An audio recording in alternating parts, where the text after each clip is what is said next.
A'udhu billahi minash shaitanir rajim. Bismillahir rahmanir rahim. Brothers and sisters, welcome to today's video blog.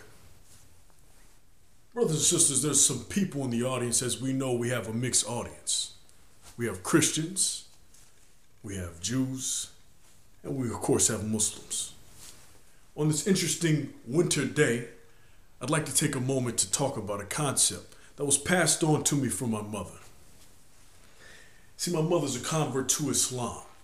She converted to Islam years ago, and when she converted, her mother gave her an oral tradition, and her father did as well, that talks about the Christian parable of the mustard seed. If you have faith the size of a mustard seed, you can go directly to paradise. See, that's the Christian approach to life. Well, today we're dealing with the concept of the mustard seed. Is it that if I had a grain of mustard seed, I could go to paradise? Well, Muslims say the following. Narrated Abu Sayyid al-Khudri. The Prophet said, "Well, the people of paradise will enter paradise and the people of hell will go to hell. Allah will order those who have had faith equal to the weight of a grain of a mustard seed to be taken out of hell. So then they will be taken out, but they will be blackened or charred. They will be put in the river of Hayat, and they will revive like a grain that grows near the brink of a flood channel. Do you not see that it comes out yellow and twisted?" A mustard seed of love, a mustard seed of hate. Western society for years has been propagating its idealism onto other cultures and civilizations in order for these civilizations to adapt its core principle. The thief approach, the American way. Don't you guys know the deal? Grab and run. See, with mustard seedology, you can enslave civilizations within Africa, East and West Africa, and bring the people here, but you have a mustard seed of faith, so you can make it to paradise. The mustard seed approach. Let's look at this. My biggest question is, how can someone have a mustard seed of faith and not have a mustard seed of love? A mustard seed of faith and not even a mustard seed of care? Now, people have now lived in a state of complacency. Civilizations do not take proaction. People do not network to unite.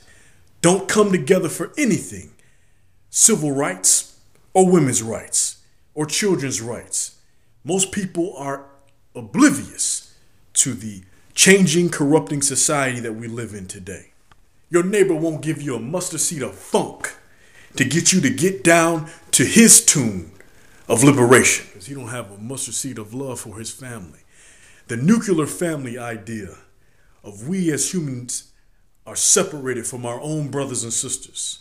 And in the community, the Muslims are mimicking a pattern that is destroying the inner workings of our masjids and communities. If you don't get what I mean, let me clear it up for you. Basically, as a human being, you should try to do work and not be complacent. As a Muslim, you have to strive for Jannah, then just hold on to the mustard seed. But in the West, you don't care about anybody but yourself. Exploitation of the world's resources and exploitation of governments and nations starts in this land. 45% of the world's greenhouse gases come out of the West. But you're not supposed to have a mustard seed of care.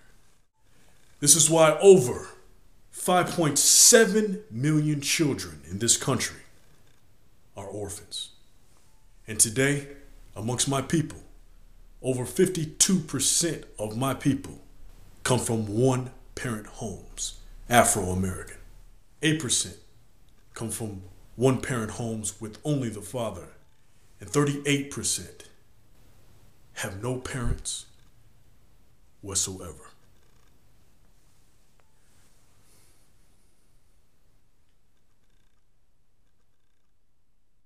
How many times have tears been shedded for the many lives lost and provisions withheld for not qualifying? In contrast, there is not a qualification for life or to live. Access is a divine right. The borders that divide us are in fact created by man to limit mankind. So let us get rid of our greed and get developed a mustard seed of care. This lack of care with mustard seedology gives an excuse to everything that's counterproductive, ethically, including the morality behind greed. It's okay to be greedy for yourself. Forget about your family. Forget about your brothers and sisters, and recognize that you got to look out for self. But you can still make it to paradise. Eliminate it. Stop it all now, because it has affected our lives as human beings. We must stand up and recognize that complacency and lack of action, lack of movement, is what holds us back. Let us devise a plan to work hard for the Akhirah. All Muslims unite, come together to fight against the injustice and unite those who need to fight for the widows and the orphans. Let this message act as a service announcement for you to get your game right. Because Jannah is something you can taste. This is my conclusion. Until next time, brothers and sisters, I ask for your forgiveness. And I also ask for the forgiveness of Allah. Inshallah, I hope this was educational. Assalamu alaikum wa rahmatullahi wa barakatuh.